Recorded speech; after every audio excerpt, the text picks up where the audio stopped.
Good morning, good afternoon, everyone. Afternoon for the people in APAC.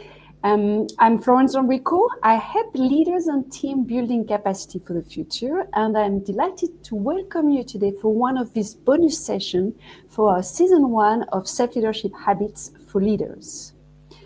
Now, self-leadership is about building capacity for the future and being intentional about it, so that we can influence what is happening in our life and in our system. And when it comes to our role as leaders, self-leadership gives us tools to be truly intentional in our leadership. Today, we're going to keep exploring what habits or mindsets we can encourage as with our self-leadership to help us being authentic. So we're going to build up on what we talked about last week. What are the benefits behind taking this decision of self-leadership in being authentic? As usual, feel free to ask any question or make some comments using the comments section into the LinkedIn event. And we will pick up the question with my guest today as we come along. So my guest is Pascal Derrien, a friend of mine, dear friend of mine. And Pascal has a very, very interesting stories, professionally speaking. Yeah, exactly. I know you say you're raising your elbows now.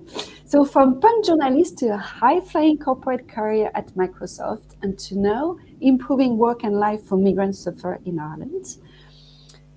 Pascal has moved from different roles and being now a CEO. And he has this approach that his career, he's taken it with the approach of the plan of no plans, but I'm sure with some very clear intention based on what is important, where I would want to see in my life, different elements like this. We can see that behind some of his choices, decision, for example, to be living an uncompromising life, choosing happiness over job title, or thinking that chief people officer should be valued as much as chief financial officer, and that embracing an orthodox career path can be more than beneficial and more important sometimes than the standard one. So, good morning, Pascal, and welcome with us today. Good morning to you. Thanks for this glorious introduction. I thought you were talking about somebody else there. Well, maybe, who knows. So before we get started on authenticity, Pascal, tell us a bit about the work you're doing with Migrant Ireland. So Migrant Ireland, so we are a charity or non-for-profit organization. So in Ireland, basically our job is really around advocacy, education, service delivery. So advocacy, we're really advocate on behalf of migraineurs. So migraine is actually one of the most prevalent neurologic disorder worldwide. So in Ireland, there's 600,000 people roughly, that's an estimation, out of a population of 5.2 or 5.3, depending who you talk to. So the UK next door is 10 million, roughly in Europe, probably 100 million worldwide. WHO reckons there's probably around 1 billion. So it's one of the most disabling chronic conditions for ladies in their prime. 20 to 55. And unfortunately, a lot of people do carry migraine beyond that age. So we do advocate a lot because migraine is often referred to migraine as the ugly sister of neurology. There's a lot of stigma. There's a social burden. There's a professional burden. The rate of unemployment for migraineurs is 4 to 6 times higher than the average. People have to go part-time and so on and so on. It's not life-threatening, and the reason why it's end up being trivialized. People don't really take care of it. However, there's more than just one migraine. I think there's probably around 10 different types of migraines. So there's rare migraines such as hemiplegic migraine when you cannot function, either professionally or socially. And I will just finish on that. If I take the Irish context, the impact on the Irish economy is around 260 million euros per year. So normally when we speak to a CFO about the impact of migraine in the workplace, we get the attention. So that's it in a nutshell. That's a lot of things in a nutshell. And I thought actually really interesting to have you today, since we keep building up on authenticity and we're starting with this notion of diversity and inclusion, how we can encourage it with how self-leadership. Because for me, migraine would fall beneath some of these element from diversity and inclusion we do not see. We know they're there, but we actually do not see. As you said, it's been trivialized, but it has its place. I thought it was also interesting to connect that with authenticity, because there's this notion of mental strength. And for me, authenticity is a way to give us more space and use our mental strength towards something that is constructive rather than just protecting or just hiding something in a corner. So there was a nice connection here. But for you, what would you qualify as authenticity? Oh God, that's qualifying. I suppose it's pretty unique and then to the individual. But by my standards, at least, authenticity really, for me, tends to refer to value clarifications. So what I mean by that is, I think you need to understand what you stand for, or would you like to stand up to, and not dress up yourself in somebody you're not. It's a journey, the famous journey. You probably don't always know at the start of your career or start of your life what you want to do when you grow up. However, I think there's always some values that you tend to refer to, whatever they may be. Some people, it could be religious values, it could be social values, it could be political values or professional values. So I think, once you force clarity on that, I think you're authentic. Now, it doesn't mean that everybody's going to be a do-gooder like me. But if you are in sync with what you want to be, that's fine. So if you want to be an entrepreneur and make millions, and that's your stuff, well, that's fine. That's your motto. You're probably authentic in your intent. So I guess it's probably around having an intent and living up to it, and then you can modify your intent as well. Sometimes life takes you in some places where you were not expecting, but at least if your core is in sync with what you think, and actually you act more so in line with your narrative, I think you're pretty much authentic. I'm waffling a bit there, but that's what it is. It's a big question. In the end, for me, it's just just try to be a good human, and then you'll be authentic. Okay, so there's a lot of things to unpack here. So we got this notion of clarification. At some point, we have to sit down and be a bit clear about what our values, what we want to show, how we want to show up. So there's these things here. There is this notion about the intention behind. I like that notion of intentions, because I think we forget how the intention we have can encourage some behavior. The way our brain works is sometimes it just pick up what it thinks should be our best behavior, because it works on prediction, but it may not actually just go with the right intention. So I like this notion of intentions. I like the notion of being a good human. So that's if your authenticity goes there. What would be, for you, from your experience, because we're not so much about tips here, we're more about, how do we do it? If you were to share one or two things that has helped you being authentic for your work as leader, when you were in corporate or now when you are with Immigrant Ireland, what has helped you? I think if I'm really honest, I think personal experiences probably did shape me up more than professional experience to a certain degree. So at least they were the trigger. So without entering into a subbing story session, however, I say, well, I had a massive car crash and accident when I was 17, which, cut a long story short, I should not be here talking to you. So since then, it was very apparent to me that everything was a bonus. So when I started to work, or when I got my first jobs, it was more around gratitude. not necessarily in a mystical sense, but just gratitude that being able to do stuff as a bonus. So I think that was probably that later on in life, I also became type 1 diabetic. So there's a choice there. The choice is either you're a victim or you get on with the program.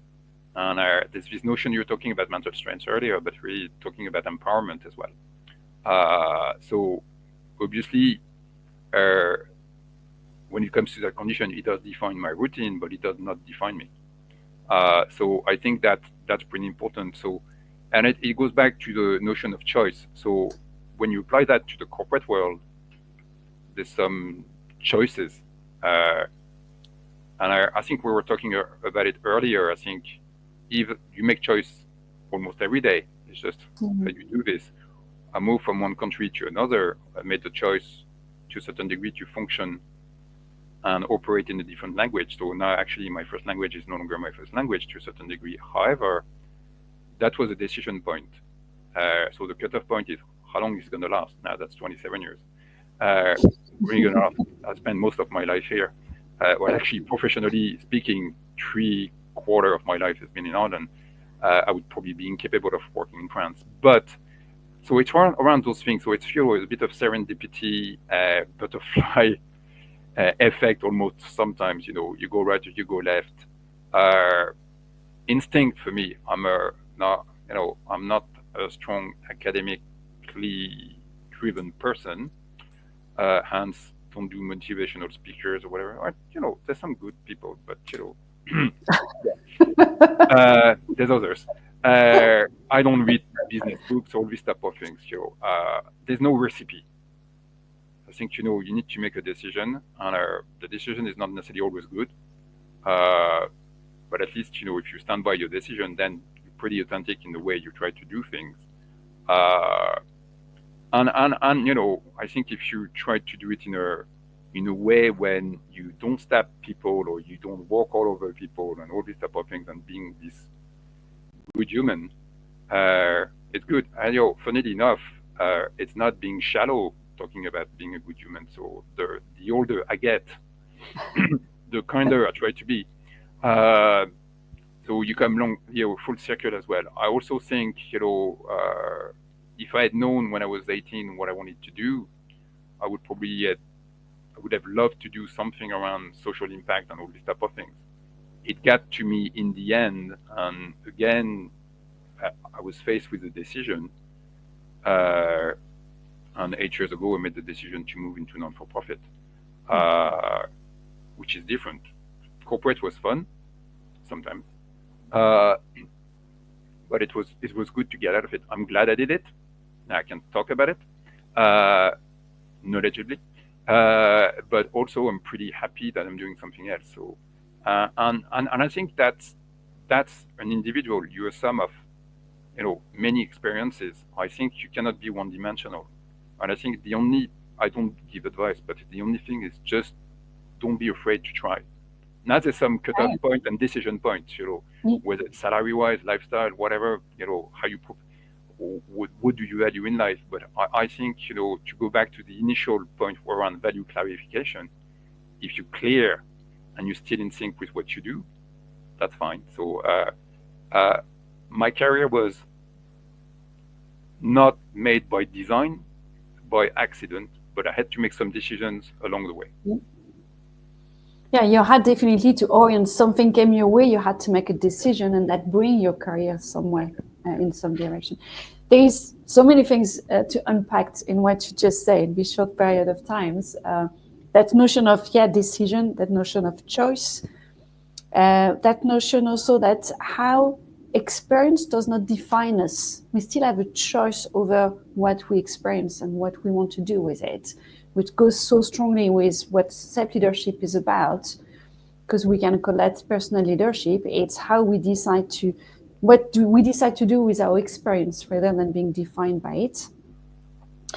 There was also this notion of instinct. Sometimes it's not about intention, declaration of intention. It's about decision. It's about acting. And at the end, you have to have some movement, create some movement and act. If you were to find one thing you think interesting to keep exploring with our listener behind all these different points, what is the one you think that would be slightly more creating disturbance versus what we usually hear? Oh, there's one where normally people look at me with blank eyes when I speak about self-doubt as a positive engine. Oh, excellent. I know people are, again, I think leadership is a multi-layered. So it's not all about positivity and all these type of things. And by the way, everybody is a leader. I don't believe in followers and leaders and all these type of things. I think everybody is leading. If anything else, they lead their own life. The other bit was around that is you don't always get it right. And I show it's pretty important. And actually, if for anything else, just for your own sanity, just you ask yourself quite a few questions about the validity of some actions and decisions. So that's pretty important in that regard, to use self-doubt, but not necessarily as an engine that would drag you down, but as a try to reverse the trend by that positive, asking some questions. Am I on the right track? An engine that creates curiosity. And it could also be an engine that helps being more prepared, because if we have self-doubt, it could just mean that you're missing a bit of preparation to actually go to the next steps. Completely. And it's also be open to share that with others, whether your team, friends, or whatever. Say, that's what I think. I am not quite sure. What do you think? I often refer myself, for example, in Migrant Island, we have a kick-ass team. I often refer to myself as probably the weakest link in it, because they have so much knowledge in their respective channels. So you need to leverage that bit in order to make sure you address this self-doubt moment, and that's pretty important in that regard. So yeah, it goes back to, I suppose, the element of strength in vulnerability to a certain degree. I think, but you need to be careful in how you play that, because people don't always receive it the way you intend to. So just a bit of advice there. But I love how you say that. And you actually talked about strength and vulnerability. I loved it because at the moment I see sometimes way too much focus of being really strength oriented, and you have to build up on your strength. Strengths are good. Of course, you have to use them, but your weaknesses, vulnerability, self-doubt have as much information for me than strength, because they may actually, my self-doubt today may actually highlight a strength that is not yet fully developed, but can become developed in about 2 or 3 weeks or 3 months. I don't know, just like this. But also sometimes a strength, if we overuse it, we're just going to create weakness with it. And if we overuse the strength, for me, we move outside of vulnerability as well. And this means this, for me, would make me step outside of being able to be authentic, because then I would hide something that I could be vulnerable about. So here, I like the link we're making with being authentic and being able to be vulnerable, which also open, especially when we're leaders, for me, that's really opened the space to completely work with the team, and not to be to move in a place where we can give the space for the team to take, and every member in the team to take his or her responsibility to participate. And I really like that invitation to use the power of the collective. Yeah, and the sum up, team is a sum up of all talents and all these type of things. So absolutely, it's just it's how you empower those individuals to do it. Obviously there's a few tools and techniques, but again, if you let it happen, you would be surprised how far some individuals can go. You just provide a bit of directional support, as opposed to I think you need to work with people as opposed to this whole dichotomy of working for and all these type of things. So we'll see it. But yeah, I agree. And once you bring yourself and you open to a certain degree with people, you open a bit the door, I think you get far more out of it. Now, it doesn't mean everybody needs to become pal. However, I think there's a fine balance between, I suppose, just showing up as an individual as opposed to showing up as a business card. These two, you can, but you probably won't last very long. But I think it's really important in that regard as well, just to equip those people and just allow them to fail at times. Now, it's not all about kisses and all these type of things and giving hugs. You also have to make hard decisions. And sometimes in the interest of the individual. I've recently had to make a pretty harsh decision. I'm pretty sure the individual will only see it with hindsight in 2-3 years, which was not the right fit at all. And it was, I think, the modus operandi of the individual was not there. So leadership is not always about positive stuff. It's also about negative stuff. Well, negative, constructive stuff. It's time-bounded or not. And that's where you can go. But here, I think if you value the people you're working with, normally you get the results and more. And we can keep linking that to authenticity. If we go back to one thing said by the guest last time, that authenticity is really about being real in life. Life is not all rosy. There is things that are challenging. There is decisions we have to make that are hard. So authenticity should actually demonstrate every aspect, not just the posy and rosy one, and it's like highly optimistic. So there is a really interesting combination here. Yeah, absolutely. And I think this, depending on the sector you work with, some stuff are valued more than others. So you see in the corporate world, if I think it's important that, I suppose, the value system is in line with what's happening. Now, we know that's not often the case. So I think what I would just caution people, it's really around being naive and sometimes investing in an emotional connection when you're not going to get any dividends out of it, because I think the starting point or the baseline is actually already flawed from the start. So I think you need to read between the lines and be realistic about how much you want to invest yourself, and that's also leadership. I was going to say, I like the link you're making here as well, because very often I feel that we're going up to the extreme. So now, because we said we have to connect with people, suddenly everybody has to be friends at work. When you go to team building, it's kind of, sometimes I see some team building activity organized for teams being like forced fun to artificially encourage friendship, when we may not need to be friend and best pal, as you say. We just need to be able to work together. So it could be some mixing here, because we just go slightly bit overboard. Now, I'm cautious of time, and I know we could keep talking about these differences of leadership, but we're going to wrap up in 2 minutes coming up. If you were, Pascal, to identify some key points, you like our listener, the one live with us today and the one that will listen to the replay, to keep in mind, what would you like them to have? I think self-awareness is key. I think that's key. No matter where you are in the hierarchy, I think it's key.